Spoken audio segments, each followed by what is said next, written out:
반드 하실 때 네. 가장 힘드셨던 부분이 무엇일까요? 저 같은 경우는 이제 반수를 하다 보니까 그래서 이렇게 계속 평생 아쉬워할 바에 한 번 더 도전해가지고 국어를 어떻게 하면 올릴 수 있을지 한번 여쭤보고 싶기도 했어요. 국어 같은 경우는 저 어떤 사람이 가장 반수를 하면 안 된다고 생각하세요?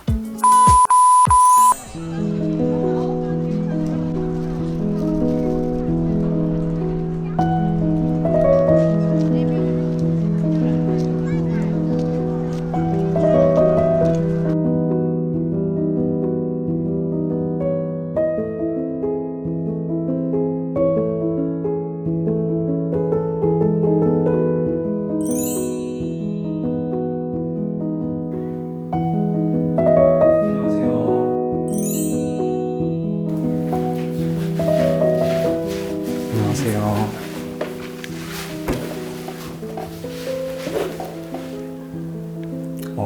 반갑습니다. 혹시 이름이 어떻게 되세요? 저는 박은우입니다. 저는 가민준이라고 해요. 만나서 반가워요. 제가 반수 생각이 있고 고민이 있는데 네. 한번 여쭤보고 싶어서 네. 혹시 전에 다니던 대학교가 어떻게 되실까요? 저는 수원에 있는 아주대학교 아. 사이버보안학과를 다니다가 반수하게 돼서 지금 서울대학교 산업공학과로 오게 되었습니다. 지금 학과 생활은 조금 마음에 드시고 공부는 괜찮으실까요? 과 생활은 너무 좋아요. 왜냐면은 저희 과 자체가 인원수가 되게 적은 과이기 때문에 정말 고등학교에서 그냥 한 반 이 정도 되는 인원수여서 다들 끈끈하고 서로 다 친하게 지내고 좋은데 공부는 좀 겨우겨우 따라가고 있어요 지금. 왜냐면은 거기는 공부 되게 잘하는 친구들도 많기 때문에 저는 수능 공부만 하다 들어갔더니 대학교 공부는 또 좀 다르더라고요. 그래서 그냥 그래도 최대한 열심히 따라잡으려고 노력하고 있어요. 반수를 결정하셨다고 들었는데 네. 어떤 이유에서 반수를 결심하게 되셨는지 알 수 있을까요?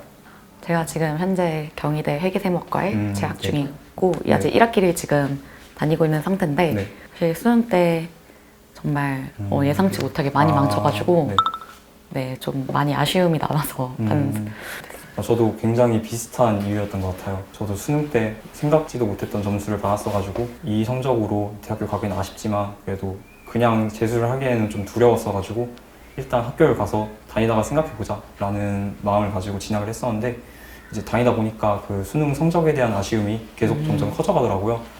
그래서 이렇게 계속 평생 아쉬워할 바엔 한 번 더 도전해가지고 깔끔하게 결말을 짓자라는 마음가짐으로 반수를 했던 것 같아요. 혹시 반수 결정할 때는 불안하진 않으셨나요? 불안했어요. 왜냐하면 제가 이제 반수했을 때도 학기 중에 그냥 학교 안 가고 반수를 한 거니까 이제 학사 경고도 받게 되고 좀 늦게 시작한다라는 생각도 처음에 있었는데 하다 보니까 생각보다 이 6월 달부터 12월까지 시간도 굉장히 많은 시간이라는 걸 느꼈고 5개월이라는 시간 있으면 수능의 베이스가 있는 사람으로서는 충분히 또 성적을 끌어올릴 수 있겠다라는 마음이 들어서 처음엔 좀 불안했지만 나중에 가서는 그래도 해볼만 하겠다라는 생각을 가지고 했던 것 같아요. 학생 같은 경우에는 불안감은 많이 없나요? 네, 불안한 거는 맞는 것 같아요. 시간이 재수하는 애들보다는 그렇죠. 적으니까 불안하고 가끔 부족했던 과목이 더 부족해지지 않을까 그런 감을 잃지 않나 그런 불안함이 있는 것 같아요. 저도 그렇게 생각했는데 생각보다 감이라는 게 문제 좀 풀면 금방 올라오더라고요. 그래서 좀 덜 하셔도 될 것 같아요. 은우는 그러면 반수한다는 사실들을 아직 동기들한테 얘기를 안 했어요? 네, 아직은 시기상 조금 이르지 않을까 싶어서 얘기는 안 했는 것 같아요. 저도 처음엔 얘기 안 하려 했다가 갑자기 알던 사람들하고 말도 안 하고 없어지면 좀 서운하잖아요. 그래서 진짜 친했던 동기들한테만 그냥 반수할 것 같다고 얘기를 해줬던 것 같아요. 학고 반수신 거죠? 네. 제가 원래 이게 반수 시작한 것도 계획적으로 한 게 아니라 그냥 즉흥적으로 시작한 거기 때문에 그때 학사경고도 받았고 뒤돌아볼 수도 없고 그냥 배수진을 쳤다고 볼 수 있죠. 학생 같은 경우에는 지금 학사경고 반수를 생각하고 있나요? 아니면? 아직 학사경고 반수는 아니고 공부도 잠깐 병행하면서 하는 것 같아요. 2학기 때 휴학하려고? 네, 2학기 때 휴학을 해요. 보통은 그렇게 많이 하더라고요. 혹시나 진짜 실패했을 가능성도 생각해야 되니까 저처럼 그냥 무계획적으로 학사경고 받으면서 하지 말고 계획적으로 잘 짜서 했으면 좋겠어요. 네, 반수도 현역과 똑같은 선택 과목을 선택하셨나요? 아니요. 저는 현역 때는 물리 1, 화학 1을 과탐을 선택했었는데 이제 2, 3수는 화학 1이 워낙 어려웠어가지고 한 번 더 화학을 보기에는 무서워서 화학을 생명과학 1으로 바꿔서 물 1, 생 1으로 이렇게 선택 과목을 바꿨던 것 같아요. 이제 생명과학 같은 경우에는 어떻게 나올지가 좀 정형화돼 있어, 구조 자체가 정형화돼 있어가지고 쉬운 문제 17문제에서 18문제, 그다음에 어려운 문제 2-3문제 이런 식으로 구조가 정형화돼 있기 때문에 쉬운 문제 18문제를 다 맞추고 나머지 2문제는 찍든지 뭐 어떻게든 시간 많이 넣으면 풀든지 이런 식으로 해서 최소한 2등급은 받자라는 생각으로 생명과학 1을 선택했던 것 같아요. 반수 준비 유형은 어떤 건가요? 저는 이제 독학이 좀 더 맞는다고 생각해서 독학 기숙학을 선택했었는데 왜냐면 제가 국어 같은 경우에는 이제 다른 강의나 그런 걸 듣지 않고 혼자 독학으로 공부했었거든요. 그래서 굳이 뭐 다른 학원을 가서 이제 강사의 수업을 듣는 것보다 혼자 하는 게 더 효율성이 있다 생각했었고 그리고 제가 화학을 생명으로 바꾸면서 학원에 가서 그 강좌를 들을 수 없을 정도의 노베이스였어요. 그래서 독학으로 빠르게 인강 보면서 이 기본 능력을 끌어올리는 게 더 중요하겠다라는 생각이 들어서 학원보다는 독학이 더 잘 맞았던 것 같습니다. 독학 재수하시면 나만의 페이스로 네. 그쵸 공부하는 건데 네. 그런 커리큘럼 같은 거 짤 때 어려움은 안 겪으셨나요? 저도 그게 되게 좀 막막하긴 했어요. 왜냐면은 계획 짜는 것도 힘들고 그 짜는 계획이 올바른 방향으로 가고 있는지도 힘들고 했었는데 계획 짠 대로 한 달 해보고 정기 모의고사를 보잖아요. 매달 점수 가지고 내가 그래도 이렇게 하는 게 맞나 보구나, 점수가 올랐구나 라고 생각하면서 그런 식으로 방향을 설정했던 것 같아요.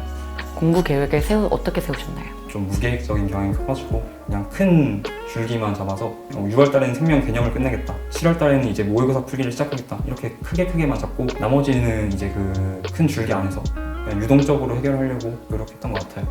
왜냐면 제가 이제 또 짜잘짜잘하게 한번 세워봤는데 계획을 세웠다고 꼭 그냥 다 지킬 수 있는 것도 아니고 맨날 틀어지어가지고 짜증나더라고요. 계획과 이제 내가 실제로 하는 게 너무 다르니까. 그래서 그냥 한 달 안에 어디까지만 하자, 일주일에는 어디까지만 하자 이렇게 정해두고 그 목표치를 일주일이나 한 달이나 시간에 잘 맞춰서 분배해서 열심히 노력하는 방향으로 저는 공부 계획을 세웠던 것 같아요. 가장 부족했던 과목이 뭐였다고 생각하세요? 수학이 가장 부족하다고 생각했어요. 왜냐하면은 현역 수능 봤을 때도 정말 간당간당하게 2등급 컷에 딱 걸려가지고 받았던 점수였거든요. 그래가지고 그 수학을 메꾸려고 굉장히 많은 노력을 했었던 것 같아요. 기출문제도 전개년 기출을 다시 한번 보고 모의고사도 굉장히 많이 풀고 엔제도 많이 풀고 이런 식으로 그냥 내 약점을 최대한 없애야겠다는 생각으로 열심히 했어요. 그럼 은호 학생은 지금 부족하다고 느끼는 과목이 있나요? 저는 국어가 정말 많이 부족하다고 생각을 했고 점수를 올리려고 되게 많이 노력을 했는데 그게 조금씩 보이다가 수능 때는 다시 엄청 내려가더라고요. 그래서 국어를 어떻게 하면 올릴 수 있을지 한번 여쭤보고 싶기도 했어요. 국어 같은 경우는 저도 현역 수능 때 국어가 갑자기 3등급이 나와가지고 굉장히 큰 좌절을 겪었었는데 이 국어라는 과목 자체가 워낙 변동성이 크다 보니까 컨디션이 조금만 안 좋거나 아니면 그날 좀 피곤하다 그렇다 싶으면 바로 이 점수가 천지 차이가 나는 경우가 되게 많은 것 같아요. 방법은 뭐 최대한 많은 실전 경험 훈련을 통해서 기복을 최대한 줄이는 게 첫 번째일 것 같고요. 두 번째로는 이제 그냥 근본적으로 국어 공부 시간을 최대한 늘려서 많은 텍스트를 읽어서 이제 어떤 텍스트를 읽더라도 당황하지 않는 그런 능력을 키우는 게 두 번째로 중요한 것 같아요. 반수하실 때 가장 힘드셨던 부분이 무엇일까요? 저 같은 경우는 이제 기숙학원에서 반수를 하다 보니까 친구들이랑 연락 못하는 게 힘들었던 것 같아요. 그러니까 사람들을 이제 제가 좋아하는 사람들 만나지 못한다는 게 제일 힘들었어서 공부 부분에서는 딱히 스트레스를 받지 않았던 것 같아요. 왜냐면은 거기는 정말 공부만 할 수 있어서 할 게 공부밖에 없으니까 한다 이런 생각을 해가지고 공부 부분에서는 딱히 스트레스 받지 않았지만 인간관계 부분에서 좀 컸던 것 같아요. 은호 학생은 혹시 지금 스트레스 받는 게 있나요? 아직 학기 중이니까 중간고사 기간이고 중간고사와 약간 수능 사이에서 갈등을 조금 하는 것 같아요. 1학기 성적은 그래도 받으려고 노력을 하기 때문에 어떤 것에 가장 중점을 둬야 하나가 지금 시기에서 고민인 것 같아요. 저도 그런 고민했었는데 저는 그냥 두 개 다는 못 잡을 것 같아서 시원하게 학점을 버리고 수능을 선택했었는데 저는 그때는 다시는 안 돌아간다는 생각으로 이렇게 학점을 버렸지만 은우 학생은 좀 고민이 될 것 같긴 하네요. 혹시 반수의 최대의 적은 뭐라고 생각하세요? 이게 반수의 장점이면서 단점이 돌아갈 곳이 있다.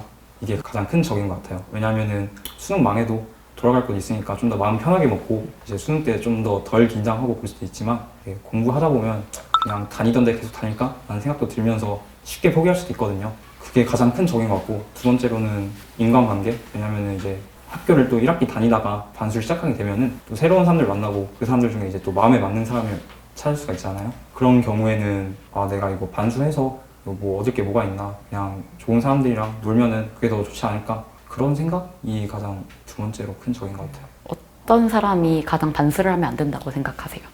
베이스가 없으면서 반수하면 되겠지라는 마음으로 들어온 이 진입을 하는 게 가장 안 되는 사람 같아요. 왜냐면은 이제 반수라는 게 그 짧은 시간에 최대한 성적을 높여야 되기 때문에 어느 정도 베이스를 갖추고 많은 양의 문풀을 통해서 성적을 폭발적으로 끌어올려야 되는데, 이제 베이스가 없으면 이제 개념 공부하는 데만 2~3개월 걸리기 때문에, 그러면은 실질적으로 문제풀이나 모의고사를 볼 수 있는 그 기간 자체가 되게 짧거든요. 그렇게 되면은 이제 이도저도 아니게 되는 그런 경우가 발생할 수 있다 생각해요. 저는 아직 해보지 않은 입장이라서 잘 모르긴 한데 마음가짐도 중요하다고 생각해요. 정말 모든 걸 쏟아부어야겠다는 그런 마음가짐 없이는 성공하기 쉽지 않지 않을까라는 생각이. 혹시 반수 준비 중인 학생들에게 응원 한마디를 남겨주실 수 있나요? 뒤도 돌아보지 말고 앞으로 달려라 라고 해주고 싶어요. 괜히 계속 머뭇거리고 뒤돌아보고 하면서 후회하는 시간이 쌓이면 쌓일수록 이제 반수 성공해서 다른 학교로 갈 가능성이 적어지기 때문에 앞만 보고 공부만 해라 라고 해주고 싶어요. 네. 혹시 반수에 대해서 이렇게 대화를 나눠보니까 어땠어요? 미리 경험해보신 분이랑 대화를 해보니까 정리도 많이 되고 이미 경험을 해봤기 때문에 사실 거기서 우러나온 조언들 같은 것도 들어서 너무 유익했어요. 반수 성공하기를 응원하겠습니다. 아, 혹시 그러면 대학생 됐으니까 과팅이나 미팅 같은 거 많이 나가셨어요?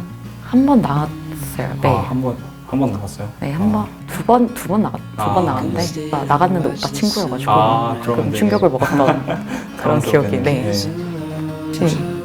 혹시 지금 학교 새내기 다니고 계신데 남자친구나 애인이 있으신가요?